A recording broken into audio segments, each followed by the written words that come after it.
So এখন আমরা যে জিনিসটা দেখব এটা হচ্ছে এই ফাইলের সবচেয়ে ইম্পর্ট্যান্ট জিনিস। ওকে, কারণ এটা এভরি সেমেস্টার আসে। সো যদি মিড টার্মে না আসে, ল্যাবে আসবে, কোথাও না কোথাও এটা অবভিয়াসলি আসবে।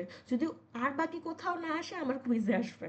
ওকে, সো এখানে আমরা কি করছি, একটা লিঙ্ক লিস্টকে রিভার্স করব। সো রিভার্স করা যায় দুইভাবে। একটা হচ্ছে ইন প্লেস। ইন প্লেসে কি করব, আমরা নতুন কোনো লিঙ্ক লিস্ট তৈরি করব না। আমরা কি করছি, খালি ওদের কানেকশনগুলো পাল্টাই দিব। সো যেহেতু কোনো নতুন লিঙ্ক লিস্ট তৈরি হচ্ছে না, আমার কি নতুন কোনো এক্সট্রা মেমোরি লাগবে? লাগবে না। সো এই ক্ষেত্রে আমার স্পেস কমপ্লেক্সিটি কত হচ্ছে, অর্ডার অফ 1। তারপর আরেকটা হচ্ছে আউট অফ প্লেস রিভার্সাল। এখানে হচ্ছে আমরা নতুন লিঙ্ক লিস্ট তৈরি করব। সো যেহেতু আমার নতুন লিঙ্ক লিস্ট তৈরি হচ্ছে, সো আমার অরিজিনাল লিঙ্ক লিস্টে যদি এন সংখ্যক এলিমেন্ট থাকে, নতুন লিঙ্ক লিস্টের নতুন কয়টা নোড লাগবে, এনটা নতুন নোড লাগবে। সো এই কারণে এটার স্পেস কমপ্লেক্সিটি কত, অর্ডার অফ এন। সো এখানে কোড ওয়াইজ আমাদের এটা হচ্ছে ইজি, বাট এটার কমপ্লেক্সিটি কি, হাই। আর ইন প্লেস রিভার্সাল যেটা, এটা হচ্ছে কনসেপচুয়ালি একটু হার্ড অথবা ডিফিকাল্ট, বাট কোডটা খুবই ছোট। আর এটা ভালো কেন, কারণ এখানে স্পেস কমপ্লেক্সিটি কত, অর্ডার অফ 1। আর অর্ডার অফ 1 মানে কি, কনস্ট্যান্ট টাইম। সো আপনাদের পরীক্ষায় যখন আসে, ম্যাক্সিমাম টাইমে বলে দেয় যে কোডের মধ্যে space complexity order of 1 maintain করো। সো আমাদের এই দুইটা কোডের মধ্যে দুইটাই কিন্তু রিভার্স করছে। আমাদের লিখতে হবে কোনটা, এই ইন প্লেস রিভার্সালের কোডটা লিখতে হবে। সো এই কারণে বললাম এটা আপনাদের ইম্পর্টেন্ট। সো এই যে দুইটা কথা বললাম, এটার মধ্যে কি কারো কোনো প্রকার কনফিউশন?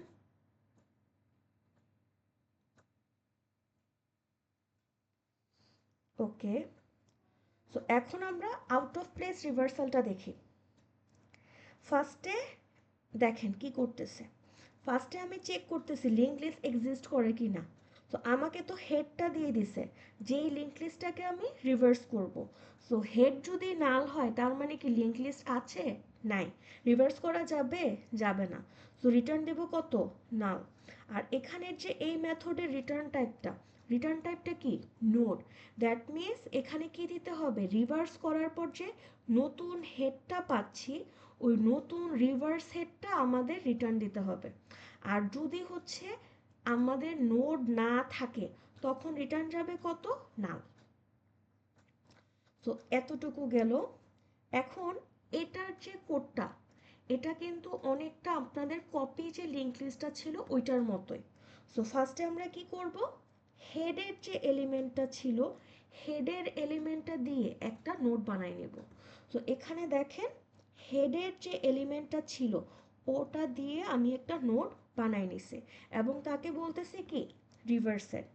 এখন যেহেতু হেডের এলিমেন্টটা নেওয়া হয়ে গেছে, সো এখন আমার লুপ চলা শুরু করবে কোথা থেকে, হেডের পর থেকে। সো আমার লুপ চলবে কোথা থেকে, হেড ডট নেক্সট থেকে। এটা একটু বিশ্রী হয়ে গেছে, যাবে কত দূর পর্যন্ত, যাবে হচ্ছে নাম পর্যন্ত। সো আমাদের ফার্স্টে ট্যাম শুরু হচ্ছে কোথা থেকে, হেড ডট নেক্সট থেকে, তারপর এক ঘর করে আমার ট্যাম কি, আগাবে। সো এই যে ট্যাম্প আগাচ্ছে বা ট্রাভার্সাল করতেছে, ওইটারও তো আমাদের কোড লিখতে হবে। সো এখানে দেখেন, আমি ইয়েলো দিয়ে যেগুলো দাগাচ্ছি, এটা হচ্ছে আমাদের original link list traversal. So temp শুরু হচ্ছে কোথা থেকে, হেড ডট নেক্সট থেকে, কারণ হেডের ভ্যালুর কাজ অলরেডি শেষ। তারপরে লুপ চলবে কতক্ষণ, নাল পর্যন্ত, কারণ এটা কোন link list, linear link list.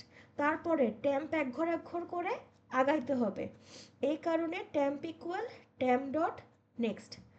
আর এই লুপের পরে, তার মানে রিভার্স যখন হয়ে যাবে, আমরা রিটার্ন দেব কাকে, রিভার্স হেডটাকে রিটার্ন দেব।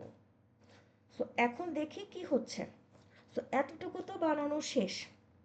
10 ছিল হেড, ওটা দিয়ে আমি একটা নোট বানায় ফেলছি। বানানোর পর তাকে বলতেছি আমি রিভার্স সেট। সো এই কোডটা হচ্ছে এই লাইনটা, ডান। তারপরে কি করলাম, যদি আমরা রিভার্স করি, তাহলে 10-এর সামনে কি বসবে, 20 বসবে। সো এখন একটা হেডের সামনে নতুন একটা এলিমেন্টকে ইনসার্ট করাকে কি বলে? প্রিপেন্ড বলে। সো আমরা এখন কিসের কোডটা বারবার ইউজ করব? আমরা প্রিপেন্ডের কোডটা বারবার করে ইউজ করব। সো হেডের সামনে কাকে বসাচ্ছি? আমি 20কে বসাচ্ছি। সো এই ক্ষেত্রে ফার্স্টে কি করলাম? নতুন নোডটা বানাইছি। বানানোর পরে কি করলাম? নতুন নোডের নেক্সটে কে বসতেছে? হেড বসতেছে। তারপরে স্টেপটা কি? New node dot next equal head. তারপর কি হয়ে গেল? এখন আমার হেডটা চেঞ্জ হয়ে যাবে। স্টেপ 3 কি?